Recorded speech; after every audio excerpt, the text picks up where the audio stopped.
നിങ്ങളുടെ favourite shows ഇനി ഒരിക്കലും മിസ്സാവില്ല. ഇപ്പോൾ C5 കാണും നിങ്ങളുടെ ഫേവറേറ്റ് ഷോ തികച്ചും സൗജന്യമായി.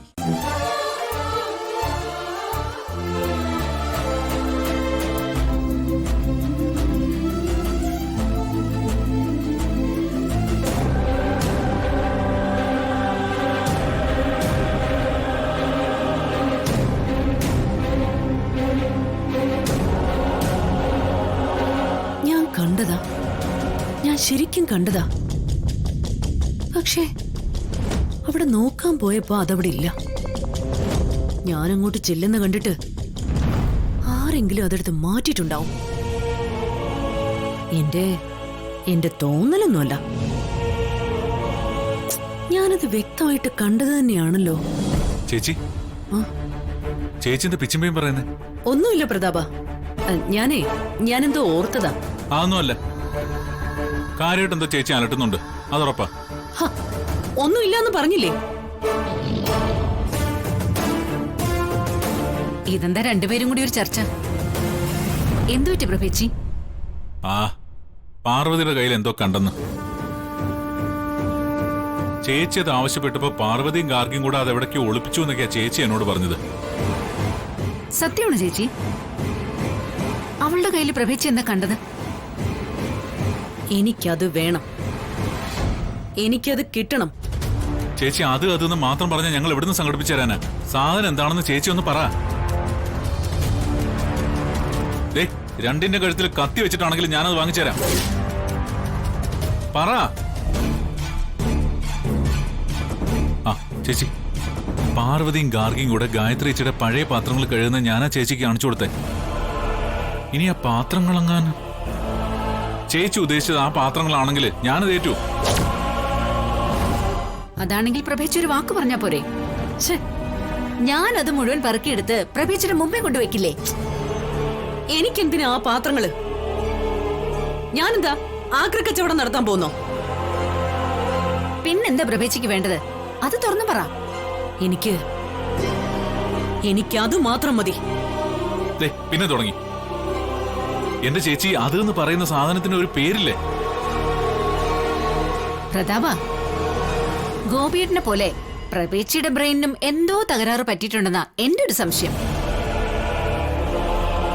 ഈ അടുത്ത ദിവസങ്ങളിൽ പ്രഭേച്ചി പലതും എന്നിൽ നിന്ന് മറയ്ക്കുന്നുണ്ട്. അതൊന്നുമല്ല, എന്തോ കണ്ട് പേടിച്ച പോലെ എനിക്ക് തോന്നുന്നു. എന്താണെന്ന് തുറന്നു പറഞ്ഞാലല്ലേ ഒരു പരിഹാരം കാണാൻ പറ്റൂ. ഇനി പ്രഭേച്ചിക്ക് സൗകര്യമുള്ളപ്പോ പറയും.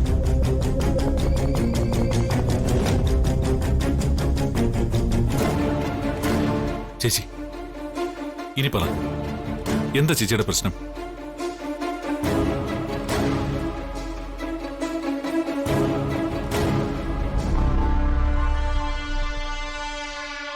പതിനാറ് വർഷങ്ങൾക്ക് മുൻപ്, കൃത്യമായി പറഞ്ഞാൽ ഗായത്രി മരിച്ച ദിവസം, ശേഖർജി ഗോപിയേട്ടന് കൈമാറിയ പെട്ടി അത് ഞാൻ കണ്ടു. ചേച്ചി, ശേഖരളിയൻ ഗോപിയളിയന് പെട്ടി കൈമാറിയോ? അവര് കഴുകാൻ കൊണ്ടുപോയ ഗായത്രിയുടെ പഴയ പാത്രങ്ങളുടെ കൂട്ടത്തില് അതും ഉണ്ടായിരുന്നു.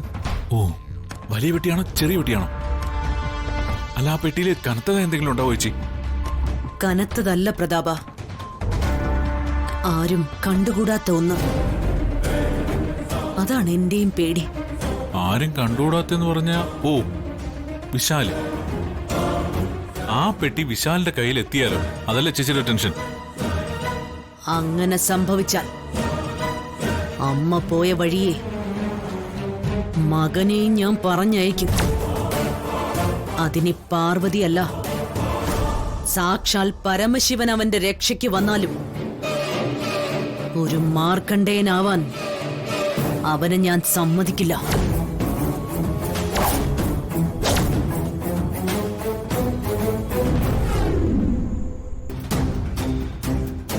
ഇത് അച്ഛന് രാവിലെ കഴിക്കാനുള്ളത്,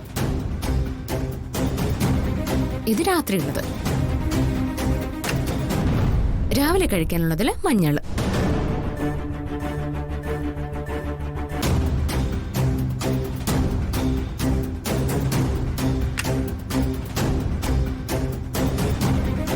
രാത്രി കഴിക്കാനുള്ളതിൽ കുങ്കുമം.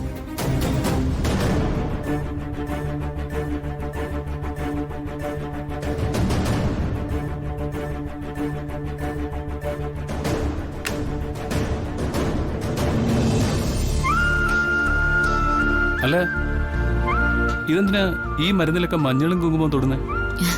ഇത് അച്ഛന് കഴിക്കാനുള്ള മരുന്നാ. രാത്രി കൊടുക്കാനുള്ളതും രാവിലെ കൊടുക്കാനുള്ളതും ഉണ്ട്. തിരിച്ചറിയാൻ വേണ്ടി അടയാളം ഇട്ട് വെച്ചതാ. ഈ കവറിന് പുറത്ത് നൈറ്റ് മോർണിംഗ് എന്നൊക്കെ എഴുതിയിട്ടുണ്ടല്ലോ. അതുകൊണ്ട് എന്താ കാര്യം വിശാലെ? ഇവൾക്ക് വായിക്കാൻ അറിയണ്ടേ? വായിക്കാൻ അറിയുന്നില്ലെങ്കിൽ എന്താ, സംഗതിയൊക്കെ മാനേജ് ചെയ്യുന്നില്ലേ? ഇതൊക്കെ ചെയ്യാനേ വലിയ പഠിപ്പൊന്നും വേണമെന്നില്ല. ആന്റി, വകതിരിവുണ്ടായാൽ മാത്രം മതി. അങ്ങനെ പറഞ്ഞു കൊടുക്കു ബ്രോ. വകതിരിവെന്ന് കേട്ടിട്ടുണ്ടോ ദുശീലാന്റി? സോറി, എപ്പോഴും അങ്ങനെ നാവില് വരൂ. സുശീലാന്റി കേട്ടിട്ടുണ്ടോ? വകതിരിവെന്ന് പറഞ്ഞ പാർവതിക്കുള്ളതും ആന്റിക്കില്ലാത്തതും. എടി, നല്ലത് കണ്ടാലേ അപ്രിഷ്യേറ്റ് ചെയ്യണം. എല്ലാത്തിനും കുറ്റം മാത്രം കണ്ടുപിടിക്കുന്നതേ വകതിരിവില്ലാത്തതുകൊണ്ടാ. വകതിരിവില്ലാത്തത് എനിക്കാണോ ഇവൾക്കാണോന്ന് ഞാനിപ്പോ തന്നെ തെളിയിച്ചു തരാം. രാത്രി കഴിക്കാനുള്ള മെഡിസിനും പകല് കഴിക്കാനുള്ള മെഡിസിനിലും നീ അടയാളം വെച്ചു. ഉച്ചയ്ക്ക് കഴിക്കാനുള്ള മെഡിസിൻ ഇല്ലേ, അത് നീ എങ്ങനെ തിരിച്ചറിയും?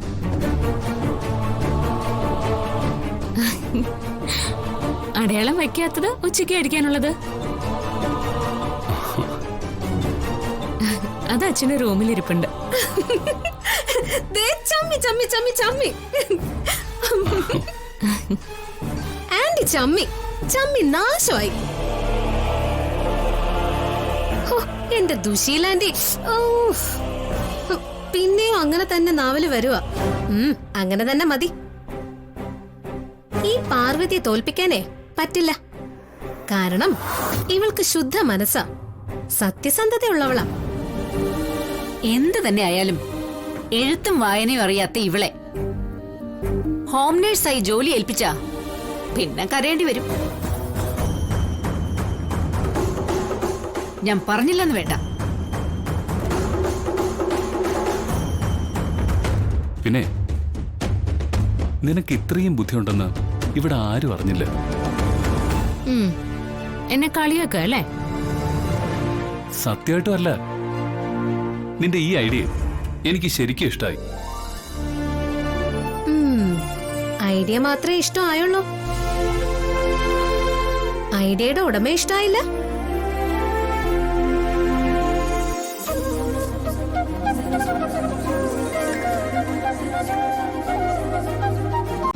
ഡൗൺലോഡ് ചെയ്യൂ C5 ആപ്പ്. കാണൂ എല്ലാ എപ്പിസോഡുകളും സൗജന്യമായി.